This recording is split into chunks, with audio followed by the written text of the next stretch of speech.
चलिए बच्चों, अब समझते हैं प्रोटेक्टिव टिश्यूज। ठीक है, नाम से पता चल रहा है ऐसे टिश्यूज जो कि प्रोटेक्शन प्रोवाइड कर रहे हैं। तो अगर हम प्लांट टिश्यूज के बारे में बात करते हैं तो उसमें दो टिश्यूज आते हैं जो प्रोटेक्टिव टिश्यूज की तरह काम करते हैं। कौन कौन होते हैं? Epidermis and cork. ठीक है, तो अब हम पढ़ते हैं कि एपिडर्मिस और कॉर्क में क्या क्या डिफरेंसेस हैं कि दो टिश्यूज क्रिएट हुए। नहीं तो एक ही टिश्यू होता, दोनों में कुछ तो डिफरेंस होंगे, दोनों में कुछ ऐसी अलग बातें होंगी जिसकी वजह से उनको अलग अलग नाम दिए गए हैं। Epidermis and cork. चलिए देखते हैं difference between epidermis and cork. ठीक है, तो एपिडर्मिस का फर्स्ट पॉइंट क्या है कि ओरिजिन, इसका ओरिजिन कैसे हुआ है? ठीक है, ये अराइजेस फ्रॉम द प्रोटेक्टोडर्म। ये कहां से अराइज हुई है? प्रोटेक्टोडर्म से अराइज हुई है, जो कि प्राइमरी मेरिस्टेम है, जैसा कि मैंने आपको भी बताया। ठीक है, जबकि it arises from, cork is arises from phellogen और the cork cambium. Phellogen is the second name of cork cambium. ठीक है, ये ऐसे फैलोजेन भी कह सकते हैं, कॉर्कैम्बियम भी कह सकते हैं। जैसा कि हमने आपको, जब मैंने आपको मेरिस्टेम करवाया था तो मैंने आपको बताया था कि मेरिस्टेम तीन तरह के बताए थे। मैंने आपको कौन कौन से बताए थे, रिवीजन करो ताकि यहाँ पर थोड़ा सा और कॉन्सेप्ट क्लियर होता हुआ चले आपका। तो हमने मेरिस्टेम डिस्कस किए थे, तीन होते हैं। कौन कौन से होते हैं? First is apical meristem, second is lateral meristem, third is intercalary meristem. ठीक है, याद आया? ओके बेटा, तो ये जो हमने बताए थे, इन दोनों में से हमने आपको बताया था जो एपिकल मेरिस्टेम होता है और जो इंटरकैलरी मेरिस्टेम होता है, वो प्राइमरी मेरिस्टेम्स होते हैं, वो प्राइमरी ग्रोथ के लिए रिस्पॉन्सिबल होते हैं। जबकि हमारा लेटरल मेरिस्टेम जो कि लेटरली प्रेजेंट है, जो गिर्थ और थिकनेस बढ़ा रहा है प्लांट के एरियाज की, तो वो हमने आपको बताया था कि वहां पर क्या प्रेजेंट होती है? कैम्बियम प्रेजेंट होती है। और कैम्बियम क्या काम करती है बेटा? कैम्बियम जहां भी प्रेजेंट होगी वो सेकेंडरी ग्रोथ करेगी। ठीक है, तभी तो हमारी गिर्थ और थिकनेस इंक्रीज हो रही थी। जैसे कि हम स्टेम में देखते हैं, स्टेम आप छोटे से प्लांट का देखिए, यंग प्लांट कैसा होगा? थिन होगा। धीरे धीरे जब वो ट्री में कन्वर्ट हो जाएगा तो उसका स्टेम कितना मोटा हो जाता है, कितना थिक हो जाता है। ठीक है, तो वो due to the secondary growth by by cambium. Okay, cambium का हमारा सेकेंड नेम, कैम्बियम को और क्या कहते हैं? फैलोजेन कहते हैं। ठीक है, और कॉर्क, कॉर्क को क्या कहते हैं? Cork is known as phellem. ठीक है, ये हमने जो मेंशन किया है, दिस इज फैलम। कहीं पे भी फैलम वर्ड आप अगर पढ़े तो कंफ्यूज बिल्कुल मत होइए, कॉर्क को ही फैलम कहते हैं और फैलोजेन का मतलब होता है कॉर्क कैम्बियम। Okay, clear? अब हम टाइप ऑफ टिश्यूज के बारे में बात करते हैं। Second point is type of tissue कैसे होते हैं। एपिडर्मिस में बेटा टाइप ऑफ टिश्यूज होते हैं प्राइमरी प्रोटेक्टिव टिश्यूज, जबकि अगर हम कॉर्क के बारे में बात करते हैं तो इसके अंदर होते हैं सेकेंडरी प्रोटेक्टिव टिश्यू। क्लियर? ठीक है, थर्ड पॉइंट इज लोकेशन, कहां पर होती है एपिडर्मिस, कहां पे प्रेजेंट है या कॉर्क कहां पे प्रेजेंट है। Epidermis is found on the outer surface of the young leaves, young leaves, stem, root and the other organs.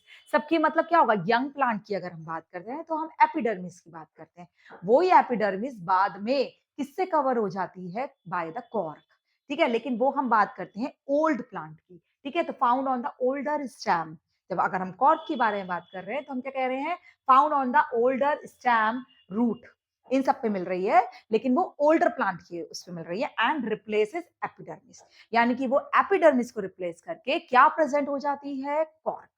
ठीक है, ये पॉइंट अपने दिमाग में रखिए, ये आपके दिमाग में थोड़ा सा क्लियर करेगा कॉन्सेप्ट को कि एपिडर्मिस ही रिप्लेस हो गई थ्रू कॉर्क। ठीक है, हम नेक्स्ट पॉइंट की तरफ बढ़ते हैं। सेल्स, सेल्स कैसी होती हैं भाई? एपिडर्मिस कैसी सेल से मिलकर बना हुआ है? तो सेल्स आर लिविंग। एपिडर्मिस की सेल कैसी होती है? लिविंग होती हैं, थिन वॉल्ड होती हैं and often covered with the vaccine cuticle. ठीक है, या फिर हम कह सकते हैं नेक्स्ट पॉइंट में कह रहे हैं सिक्रीट क्यूटिन। ये एक केमिकल सिक्रीट करती हैं, जो हमारी एपिडर्मिस की सेल्स होती हैं, ये क्या करती हैं बेटा? एक केमिकल सिक्रीट करती हैं, उस केमिकल को कहा जाता है क्यूटिन। ठीक है, ये बहुत इंपॉर्टेंट है ये पॉइंट भी। एक क्यूटिन नाम का केमिकल सिक्रीट करती है। कौन सिक्रीट कर रही है? हमारी एपिडर्मिस, जिससे वो क्यूटिकल, उससे क्यूटिकल से कवर हो जाती है। ठीक है, अब आपको हम एक बात बताएंगे कि ये जो क्यूटिकल है, आप ये जो पढ़ रहे हैं क्यूटिकल, क्यूटिकल क्या होती है बेटा? आप जो जीरोफिटिक प्लांट्स देखते हैं उनकी लीफ कैसी होती है? जीरोफिटिक मैंने अभी लास्ट लेक्चर में एक्सप्लेन किया था आपको। What is xerophytes? जीरोफाइट्स बेटा वो प्लांट्स होते हैं जो कि एडवर्स कंडीशन में मिलते हैं या ड्राई कंडीशन में मिलते हैं, जहां पर पानी की शॉर्टेज होती है। ठीक है, हमने आपको एक्सप्लेन की थी ये वाली चीज। ठीक है, तो यानी कि वहां पे क्या होता है बेटा, क्योंकि एटमॉस्फेयर में या वहां पे पानी की डेफिशिएंसी है, बहुत ज्यादा कम अमाउंट में वाटर प्रेजेंट है, तो वहां की लीव्स के अंदर क्या होता है, वो अपनी उनकी जो क्रिटिकल होती है वो थिक हो जाती है। थिक हो जाती है और उनकी जो लीव्स होती हैं, कई बार आपने देखा भी होगा, जनरली हम लोगों को भी यहाँ पर देखने को मिल जाते हैं, उन्हें सक्यूलेंट प्लांट कहते हैं, उनकी थिक लीव्स होती हैं और क्यूटिकल थिक हो जाती है। वो क्या होता है बेटा, वो इसलिए थिक हो जाती है ताकि बाहर जो वाटर लॉस हो रहा है, क्योंकि पानी जब कम है तो उसे स्टोर करके रखना है, संभाल कर रखना है, तो वो उसे इतनी थिक क्यूटिकल जो है वो उस पानी को प्लांट से बाहर नहीं जाने देती। ठीक है? वाटर लॉस जो है ऑलमोस्ट खत्म हो जाता है। तो ये जनरली आप ये कंडीशन कहाँ देखते हैं? ड्राई एटमॉस्फेरिक प्लांट्स में, ठीक है? यानी कि ज़ीरोफिटिक प्लांट्स में आप ये कंडीशन देखते हैं, थिक क्यूटिकल वाली। और ये कैसा होता है क्विटिन बेटा, एक स्पेशली ये हमने देखो मेंशन भी किया है यहाँ पर, specially in the dry habitat. आपको ये जो क्विटिकल जनरली दिखाई देगी, ये कहाँ दिखाई देगी? इन द ड्राई हैबिटेट, ठीक है? और हमने एक चीज़ बताई कि क्यूटिकल जो होता है, ये वैक्स लाइक सब्सटेंस कोई चीज़ बिल्कुल आप स्मूथ कर दें, बिल्कुल चिकनी कर दें, वैक्स लाइक उसमें वैक्स की कोटिंग कर दें, तो उससे क्या होगा? जो उसके पोर्स हैं, वो कहीं न कहीं क्लोज़ होंगे, तो जिसकी वजह से जो वाटर एक्सचेंज हो रहा था, वो कम हो जाएगा। इसलिए ये ड्राई हैबिटेट वाले प्लांट्स के अंदर जो एपिडर्मिस कौन सा केमिकल सिक्रीट करती है? क्विटिन, जिससे क्या बन जाती है? क्यूटिन। क्लियर?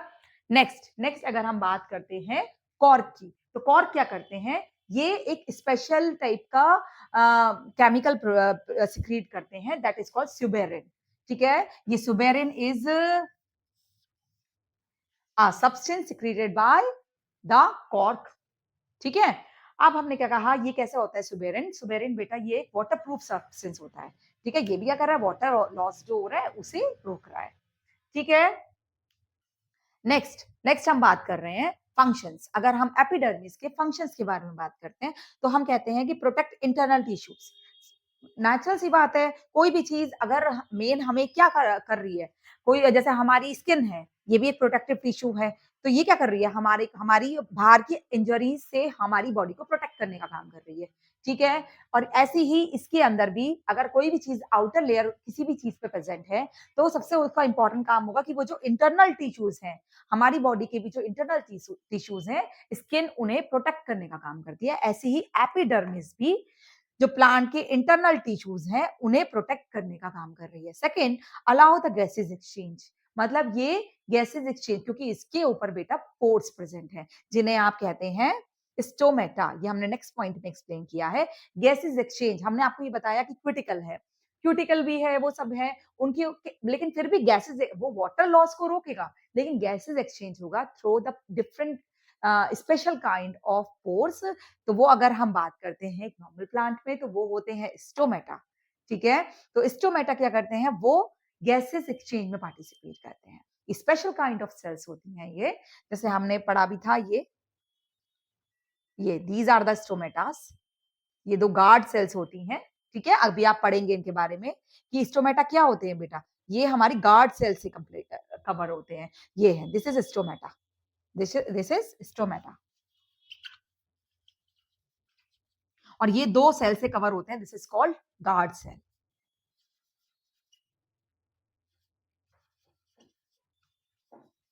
ठीक है? तो ये एक स्टोमेटा बनता है, ये बंद होता है, ये इस समय ओपन है, और जब क्लोज होगा तो कैसा होगा बेटा?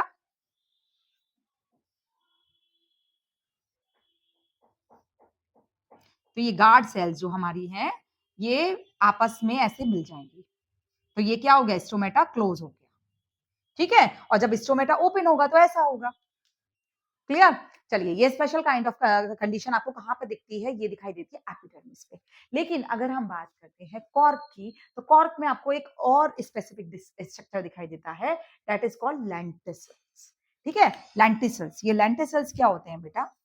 ये रिस्पॉन्सिबल होते हैं फॉर द गैसेस एक्सचेंज। कोई आपसे पूछता है एपिडर्मिस में क्या प्रेजेंट होता है? एपिडर्मिस में भी स्टोमेटा प्रेजेंट होता है फॉर द गैसेस एक्सचेंज। लेकिन अगर हम कॉर्क की बात करते हैं, तो कॉर्क में हमारा क्या प्रेजेंट होता है? लेंटिसल्स। ओके, ये पॉइंट रह गया है हमारा। इसका फंक्शन क्या होता है कॉर्क का? कॉर्क का फंक्शन होता है बेटा हमारा प्रोटेक्ट अगेंस्ट वाटर लॉस। ये भी वही काम कर रही है, वाटर लॉस के अगेंस्ट हमें प्रोटेक्ट करने का काम कर रही है। और दूसरा, मैकेनिकल इंजरी एंड इन्फेक्शन। एक आपने देखा होगा, एक चीज हम आपको बताना चाहेंगे कि कॉर्क आपने कभी देखी होगी, तो कॉर्क किसे कहते हैं? कॉर्क हिंदी में कहा जाता है कॉर्क को छाल। आपने पुराने जो पेड़ देखे होंगे, उनके चारों तरफ एक देखा होगा ना, डेड काफी मोटी सी छाल प्रेजेंट होती है उनके स्टैम के चारों तरफ, वो कहलाती है कॉर्क। ठीक है? तो वो क्या कर रही है? आपने देखा होगा वो बीच बीच में से कहीं से फट जाती है, तो ठीक है, वो जो स्पेसेस हैं वो पोर्स बन गए, दैट इज़ कॉल्ड लेंटिसल्स, उनसे गैसेज़ एक्सचेंज होता है, ठीक है? तो ये किस-किस चीज़ को कर रही है? भई इतनी थिक लेयर बन गई है ना? तो वो कैसी है? वाटरप्रूफ है वो, तो वाटरप्रूफ किसकी वजह से है? सुबेरिन की वजह से है। तो ये क्या कर रहा है? वाटर लॉस, क्योंकि भई वाटरप्रूफ हो गई तो वाटर का लॉस कंप्लीट बंद कर दिया उसने, ठीक है? सेकंड उसने क्या करा, मैकेनिकल, अब वो इतनी हार्ड हो जाती है कि बाहर से कोई भी मैकेनिकल इंजरी होगी तो ट्री को अफेक्ट नहीं करेगी वो। तो यानी कि ये प्रोटेक्ट करने का काम कर रही है प्लांट को फ्रॉम द मैकेनिकल इंजीनियरी, from the mechanical injury and from the infection. मतलब प्लांट को इतना ज़्यादा रफ एंड टफ बना देती है कि अगर कोई इंजरी भी होगी, बाहर से कोई इन्फेक्शन भी होगा, तो वो प्लांट में सीधे अंदर एंटर नहीं कर सकता। पहले उसे किससे बात करनी पड़ेगी? पहले उसे भैया कॉर्क से बात करनी पड़ेगी। भई कॉर्क अगर उसे परमिट कर देगी अंदर जाने के लिए तो वो जा सकता है, क्योंकि कॉर्क परमिट करेगी नहीं। ठीक है? तो वो क्या है, वो तो उसने शील्ड बना दी उस ट्री को प्रोटेक्ट करने के लिए। ठीक है? तो उसने क्या बना दिया ट्री को? Rough and tough. ठीक है? यहाँ तक हमारा ये कंप्लीट हो गया है। स्पेशल स्ट्रक्चर्स जैसा कि हमने अभी डिस्कस कर ही लिए, have stomata for the gases exchange, जबकि इसके अंदर it has lenticels for the gases exchange. चलिए बेटा इसका डिफरेंस का एक स्क्रीनशॉट ले लीजिए ताकि आपको अच्छे से ये समझ में आए और आप इसे नोट डाउन कर लें।